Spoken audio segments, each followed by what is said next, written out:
நம்ம இந்த லக்னத்துல பிறந்திருக்கோம்? என்னைக்காவது யோசிச்சு பார்த்துருக்கீங்களா? மேஷ லக்னத்துல நான் பிறந்தேன், என்னோட லக்னாதிபதி 2ஆம் இடத்துல இருந்தா என்ன பலன் அப்படின்னு வேக வேகமா கமெண்ட் செக்ஷன்ல கேக்குறீங்க. என் லக்னாதிபதி செவ்வாய் 2ஆம் இடத்துல இருக்காரு, என்ன பலன் சொல்லுங்க சொல்லுங்க சொல்லுங்க அப்படின்னு வேகமா கேக்குறீங்களே தவிர, நான் ஏன் மேஷ லக்னத்துல பிறந்தேன், அதுக்கான கர்மா என்ன அப்படின்னு என்னைக்காவது உங்களுக்கு அந்த ஒரு ரகசியத்தை தெரிஞ்சுக்கணும் அப்படின்ற ஒரு எண்ணமோ ஆர்வமோ இருக்கா? ஸோ அப்படிப்பட்ட எண்ணமோ ஆர்வமோ இருக்கிறவங்க இந்த வீடியோவை பாருங்க. ஏன்னா 12 லக்னக்காரர்களும் எதுக்காக இந்த லக்னத்துல நீங்க பிறவி எடுத்தீங்க, எதுக்காக நீங்க இந்த பிறப்பு அதாவது இந்த பிறவி எதுக்காக உங்களுக்கு அமைஞ்சது அப்படின்றத பத்தின ரகசியத்தை தான் இன்னைக்கு நான் உங்க கூட டீட்டெயில்டா டிஸ்கஸ் பண்ணிக்க போறேன். ஸோ வீடியோக்குள்ள போறதுக்கு முன்னாடி நீங்க இன்னும் நம்மளோட சேனலை சப்ஸ்கிரைப் பண்ணாம இருந்தீங்கன்னா சப்ஸ்கிரைப் பண்ணிக்கோங்க. ஏன்னா ஜோதிடத்தை பத்தின ரகசியங்களை 1 by 1 நான் ஒன்னா ரிவீல் பண்ணிக்கிட்டு இருக்கேன், உங்ககிட்ட நான் சொல்லிக்கிட்டு இருக்கேன். அண்ட் கன்சல்டேஷன் வேணும்னு நினைக்கிறவங்க, நீங்க இந்த லக்னத்துல ஏன் பிறப்படுத்தீங்க, இந்த லக்னத்துக்கான கர்ம வினைகள்லாம் என்ன அப்படின்னு நீங்க தெரிஞ்சுக்கணும் அப்படின்னா மேல இருக்கக்கூடிய வாட்ஸ்அப் நம்பருக்கு உங்களோட டீட்டெயில்ஸ் நீங்க சொன்னீங்கன்னா, எதுக்காக இந்த லக்னத்துல பிறந்தீங்க அப்படின்றத நான் சொல்றேன். உங்களோட கர்ம வினை இன்னும் டீப்பரா இருக்கும், புரியுதுங்களா? ஸோ இன்னும் டீப்பரா இன்னும் ஆழமா நீங்க தெரிஞ்சுக்கலாம். ஓகே, ஸோ இப்போ மேஷ லக்னத்துல நீங்க பிறக்குறீங்கன்னு வச்சுக்கோங்களேன். உங்களோட லக்னாதிபதி யாரு? செவ்வாய், இல்லையா? ஸோ அப்ப நீங்க அந்த லக்னத்துல பிறந்ததுக்கான அர்த்தம் என்னங்க, என்னவா இருக்கும், ஏன் பிறந்தீங்க அப்படின்னு நம்ம போறதுக்கு முன்னாடி, இப்ப நீங்க ஒரு லக்னத்துல பிறக்குறீங்கன்னா ஏதோ ஒரு விஷயம் டெஃபிஷியண்டா இருக்கு, அதாவது ஏதோ ஒரு விஷயம் குறைபாடா இருக்கு, இல்ல நீங்க அந்த லக்னத்துல பிறந்ததுக்கான ஃபுல்ஃபில்மெண்ட்டுக்காக பிறந்திருக்கலாம், இல்ல அந்த டிசைரை நீங்க ஃபுல்ஃபில் பண்ணணும்.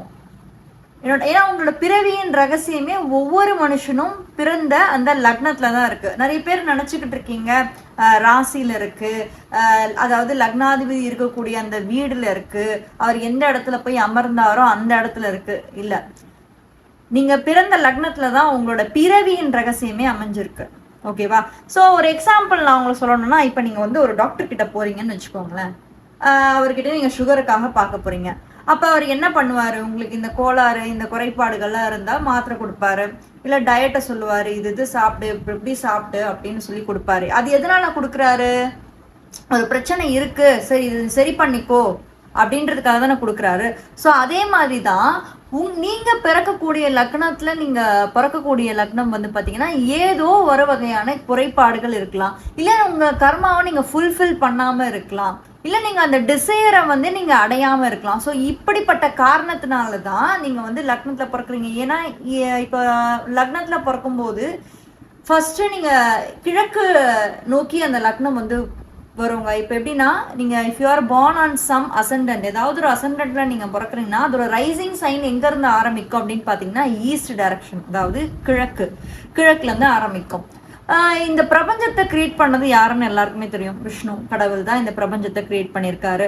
அவர் தான் பிரம்மாவையும் கிரியேட் பண்ணியிருக்காரு. ஸோ அந்த டைம் என்ன நடந்துச்சு அப்படின்னு பாத்தீங்கன்னா, நீங்க பிறப்புக்கும் இறப்புக்கும் இருக்கக்கூடிய அந்த விஷயத்த நான் சொல்றேன்.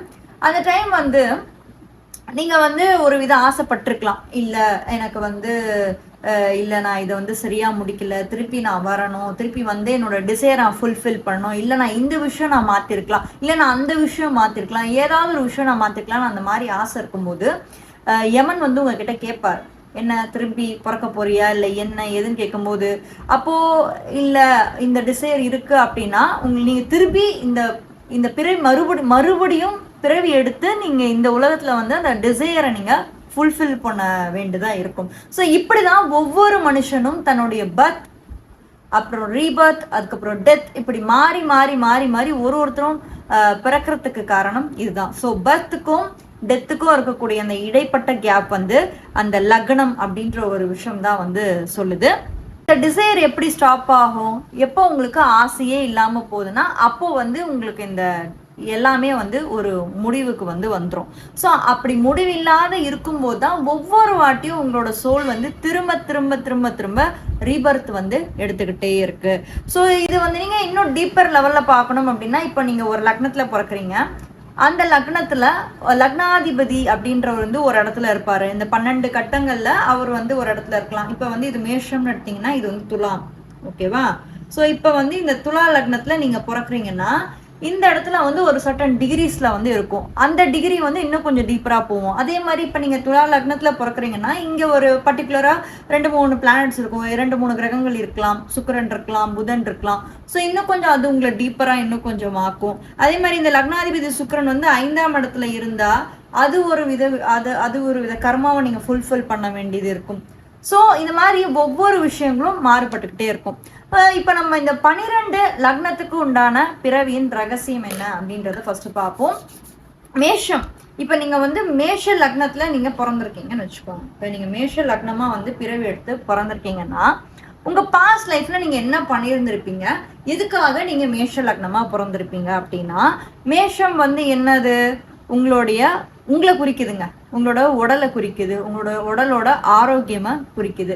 ஆனா நீங்க பாஸ்ட் லைஃப்ல நீங்க என்ன பண்ணியிருந்திருப்பீங்க அப்படின்னு பாத்தீங்கன்னா, எப்ப பார்த்தாலுமே வந்து மத்தவங்களை பத்தின சிந்தனைகள் வந்து உங்களுக்கு அதிகமாவே இருந்திருக்கும். இப்ப ரிலேஷன்ஷிப் மேல, ஏன்னா உங்களோட லக்னத்துல இருந்து 7ஆம் வீடு சுக்கிரனோட வீடு துலாம். ஸோ மேரேஜ் பத்தின ஒரு அதை பத்தியே திங்க் பண்ணியிருப்பீங்க, அடுத்தவங்களுக்காக வாழ்ந்திருப்பீங்க, சொசைட்டிக்காக வாழ்ந்திருப்பீங்க, உங்களுக்காக நீங்க வாழ்ந்திருக்கவே மாட்டீங்க. ஸோ நீங்கள் வந்து எப்போ பார்த்தாலுமே வந்து மேரேஜை பற்றி யோசிச்சுக்கிட்டு அடுத்தவங்களுக்காக செஞ்சுக்கிட்டு இதே மாதிரி உங்கள் லைஃப் போயிட்டுருக்கோம். அடுத்த எண்ட் ஆஃப் த டே வந்து பார்த்தீங்கன்னா என்ன யோசிப்பீங்கன்னா, ஒரு வித மன அழுத்தமோ இல்லை ஒரு ஏக்கமோ உங்களுக்குள்ள ஏற்பட்டிருக்கலாம். என்ன இது, நம்மளுக்காக வாழவே இல்லையா, எப்போ பார்த்தாலும் அடுத்தவங்களுக்காக, மனைவிக்காக, குடும்பத்துக்காக, அவங்களுக்காக, இவங்களுக்காக தான் வாழணுமே தவிர நம்மளை பார்த்துக்கல, நம்ம உடம்ப பார்த்துக்கல, நம்மளோட ஹெல்த்தை பார்த்துக்கல, எதுவுமே பார்த்துக்கல அப்படின்னு வரப்ப என்ன ஆகும்னா, அந்த டெத் வந்ததுக்கு அப்புறம் யமன் கிட்ட போகும்போது உங்களோட டிசைர் என்னன்றப்ப தெரிய வரும்போது அவரு இல்ல நீ வந்து பிறவி எடு அப்படின்னு சொல்லும்போது நீங்க திரும்பியும் பிறவி எடுத்து மேஷத்துக்கு வருவீங்க. ஸோ மேஷ லக்னமா பிறக்கிறதுக்கான காரணம் வந்து இதுதான். ஸோ உங்க பிறவி முடியும் போது இந்த லாஸ்ட் டிசைர் இருக்கும் இல்லையா, சில விஷயங்களை வந்து ஃபுல்ஃபில், அதாவது நம்ம ஆசைகள் இருக்கிறதுனால தான் திருப்பி மனுஷன் வந்து ஜனனம் எடுத்துக்கிட்டே இருக்கான். அப்போ ஏதோ ஒரு டிசைர் நீங்க ஃபுல்ஃபில் பண்ணல அப்படின்றதுனால தான் திரும்பியும் நீங்க என்ன பண்ணிருக்கீங்க, மேஷ லக்னமா பிறந்திருக்கீங்க. அப்ப மேஷ லக்னமா பிறந்தவொடனே என்ன இருக்கும், உங்களை நீங்க பார்த்துருந்துருப்பீங்க, உங்களோட ஹெல்த்தை நீங்க பார்த்துருப்பீங்க, உங்க ஆரோக்கியத்தை நீங்க பார்த்துருப்பீங்க. சொசைட்டியை விட உங்களுக்கு நீங்க தான் முக்கியம். நல்லா ட்ரெஸ் போட்டுக்கிட்டு, நல்லா அழகா உங்களை நீங்க பேம்பர் பண்ணிக்கிட்டு, நீங்க நல்லா சாப்பிட்டுட்டு, நீங்க நல்லா வெளியே போய், நீங்க ரெஸ்டாரண்ட் போய் சாப்பிட்டுட்டு, so it's all about you, அதாவது நீங்க தான். ஸோ எவ்வளோ தூரம் நீங்கள் சொசைட்டிக்காகவும் உங்கள் ரிலேஷன்ஷிப்காகவும் வாழ்ந்த நீங்கள் இப்போ அப்படியே உங்களுக்காக வாழ ஆரம்பிப்பீங்க. புரியுதா? ஸோ இதுதான் வந்து மேஷ லக்னத்தில் நீங்கள் பிறக்கிறதுக்கான சிறப்பம்சம். அந்த டிசைரை நீங்கள் ஃபுல்ஃபில்மெண்ட் பண்ணி ஆகணும். அதுக்கப்புறம் ரிஷபம். இப்போ நீங்கள் ரிஷப லக்னமாக பிறக்கிறீங்க அப்படின்னா உங்களுக்கு நேர் ஆப்போசிட்ல இருக்கிறது என்னது, விருட்சகம் இல்லையா, விருட்சக ராசி. அப்போ நீங்கள் உங்கள் பாஸ்ட் லைஃப்ல எதை நீங்கள் டீல் பண்ணியிருக்கலாம். நான் இங்க பாஸ்ட் லைஃப்னு சொல்றது வந்து இது வந்து முன் ஜென்மங்க, புரியுதுங்களா? இட் மேபி பல ஜென்மங்களுக்கு முன்னாடி இருந்துக்கலாம், இல்லை அதோட ஒரு கூட்டமைப்பு, உங்க கர்மாக்களோட கூட்டமைப்பா இருக்கலாம். ஸோ எது வேணாலும் இருக்கலாம். அப்போ நீங்க உங்க பாஸ்ட் லைஃப்ல நீங்க வந்து இதெல்லாம் நீங்க ஃபேஸ் பண்ணியிருப்பீங்கன்னு பாத்தீங்கன்னா, ஃபைனான்சியல்ல ஒரு ஸ்டெபிலிட்டி இருந்திருக்காது, பொருளாதார ரீதியா ஒரு சப்போர்ட் இருக்காது, ஃபேமிலி ரீதியா ஒரு சப்போர்ட் இருந்திருக்காது, நிறைய அப்ஸ் அண்ட் டவுன்ஸ், வாழ்க்கையில வந்து ஏற்றம் இருக்கும். எப்பப்ப எது நடக்கும்னே தெரியாது, திடீர் மாற்றங்கள். ஏன்னா விருட்சகம் அப்படின்னு நீங்க பாத்தீங்கன்னா திடீர்னு என்ன நடக்கும்னே புரியாது. திடீர்னு பார்த்தீங்கன்னா ஒரு கைக்கு வந்து பார்த்தீங்கன்னா ஒரு 10,000 ரூபாய் வரும், அடுத்த நாளே பார்த்தீங்கன்னா திடீர்னு 20,000 ரூபாய் காணாமல் போயிடும். ஸோ வாழ்க்கையில் வந்து பெருசாக உங்களுக்கு அந்த ஒரு ஸ்டெபிலிட்டி, செக்யூரிட்டின்ற ஒரு விஷயம் ரெண்டுமே உங்கள் லைஃப்பில் வந்து இருந்திருக்காது. அண்ட் தென் சரியாக சாப்பிட்ருக்க முடியாது, ஒழுங்கான ஒரு ஃபேமிலி அமைஞ்சிருக்காது, சரியாக சாப்பிட்ருக்க முடியாது, நிறைய அப்ஸ் அண்ட் டவுன்ஸ் வந்து உங்களுக்கு வந்து இருந்துகிட்டே இருக்கும். திடீர்னு லக்கு வரும், திடீர்னு பார்த்தீங்கன்னா லக் இருக்காது.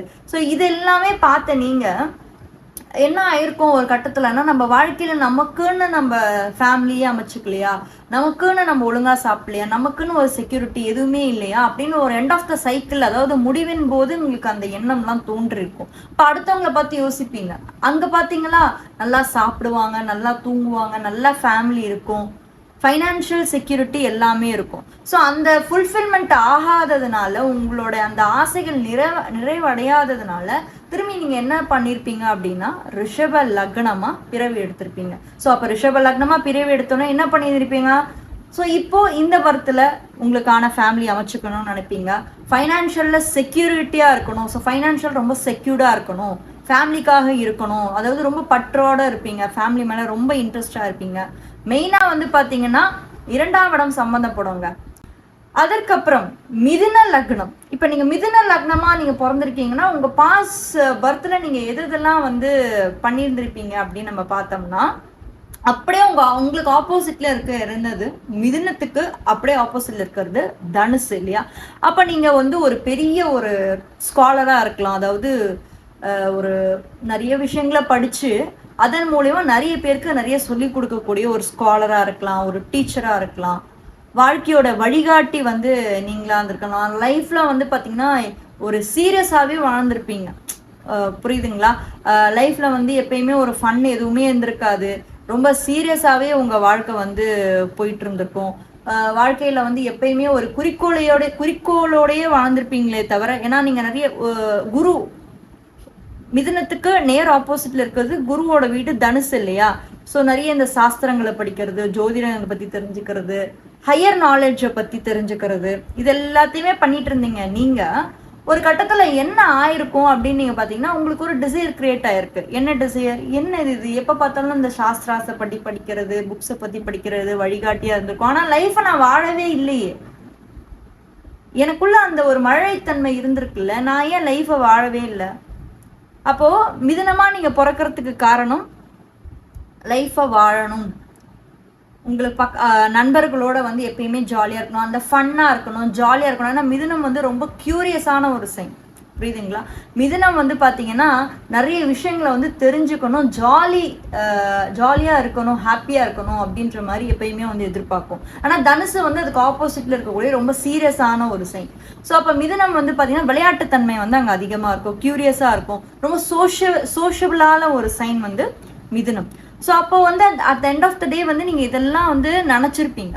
அதனால என்ன பண்ணியிருப்பீங்க? நீங்கள் மிதுன லக்னமாக வந்து நீங்கள் வந்து பிறவி எடுத்துட்டு இந்த பர்த்தில் ஜாலியாக ஹாப்பியாக உங்கள் நெய்பர்ஸோட டைம் ஸ்பெண்ட் பண்ணிக்கிட்டு உங்களுக்கு இருக்க மிதுனம் வந்து பார்த்தீங்கன்னா நெய்பர்ஸ் அண்ட் சிப்ளிங்ஸ், உங்கள் கூட இருக்கக்கூடிய உடன் பிறந்தவர்கள் இவங்க தான். ஸோ உங்கள் கூட இருந்தவங்களும் உங்கள் ஃபேமிலியும் நெய்பர்ஸும் இவங்க கூட ஜாலியாக இருந்துக்கிட்டு வெளியே போய்கிட்டு வந்துட்டு இந்த மாதிரி லைஃப்பை வந்து ஜாலியாக ஃபன்னாக இப்போ என்ஜாய் பண்ணணும். நான் ஒரு ஆர்டிஸ்டாக ஆகணும்னு நீங்கள் நினச்சிருந்துருப்பீங்க, ஆனால் அது ஆயிருக்க முடியாது பாஸ்ட் லைஃப்பில். பட் இந்த லைஃப்பில் நீங்கள் மிதுனமாக வந்து லக்னமாக எடுத்ததுனால நல்ல ஒரு ஆர்டிஸ்டாவோ சிங்கராகவோ இதெல்லாமே நீங்கள் வந்து மாறணும்னு நினச்சிருப்பீங்க. ஸோ இதுக்கு எல்லாத்துக்குமே காரணம் வந்து நம்ம பாஸ்ட் லைஃப் தாங்க. நம்ம பாஸ்ட் லைஃப்பில் வந்து டிசைர் அப்படின்ற ஒரு விஷயம் இல்லைன்னா திரும்ப திரும்ப திரும்ப திரும்ப நம்ம பிறக்க மாட்டோம். அந்த டிசைர்னு ஒரு விஷயம் தான் லக்னமாக உங்களுக்கு வந்து வருது, புரியுதுங்களா? லக்னம் அப்படின்றது வந்து பார்த்தீங்கன்னா the desire is to fulfill your lifetime, புரியுதா? ராசி அப்படின்ற ஒரு விஷயம் பார்த்தீங்கன்னா உங்களுடைய கர்மாஸ் எல்லாமே ரெஜிஸ்டர் ஆயிருக்கும், புரியுதுங்களா? நீங்கள் உங்கள் பாஸ்ட் லைஃப்பில் என்னென்ன கர்மாஸ் எல்லாத்தையுமே ஸ்டோர் பண்ணி வச்சுருக்கீங்களோ அந்த கர்மாஸ் மூலிமா ஃபேஸ் பண்ணிட்டு இருப்பீங்க. இப்போது திங்க் பண்ணுறதா இருக்கட்டும், the way you think, அதாவது நீங்கள் திங்க் பண்ணுறது யோசிக்கிறது இது எல்லாமே வந்து சந்திரன், புரியுதுங்களா? ஸோ அப்போ வந்து சந்திரன் மூலமாக தான் நீங்கள் திங்க் பண்ணுவீங்க. உங்களோட நாலேஜ், உங்களோட அறிவு, உங்களோட டிசையர் எல்லாமே வந்து சந்திரன் கிட்ட தான் அந்த ரெஜிஸ்டர் ஸ்டோர் ஆயிருக்கும். ஆகாஷிக் ரெக்கார்ட்ஸ் அப்படின்னு வந்து சொல்லுவாங்க. It's about past desires and past பர்த்தோட அந்த எல்லா ரெக்கார்ட்ஸுமே அதில் தான் வந்து சேவ் ஆயிருக்கு. ஸோ அப்போ டிசையர் அப்படின்ற ஒரு விஷயம் வரும்போது நீங்கள் லக்னமாக நீங்கள் வந்து பிறவி எடுப்பீங்க. அதன் மூலிமா தான் நீங்கள் இந்த பர்த்தில் வந்து நீங்கள் பண்ண வேண்டிய விஷயங்களை வந்து அடையணும்னு நினைக்கிறது வந்து லக்னம்.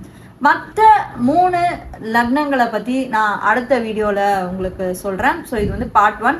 பார்ட் 2 வேணும்னு சொல்கிறவங்க கமெண்ட் செக்ஷனில் வந்து சொல்லுங்கள்.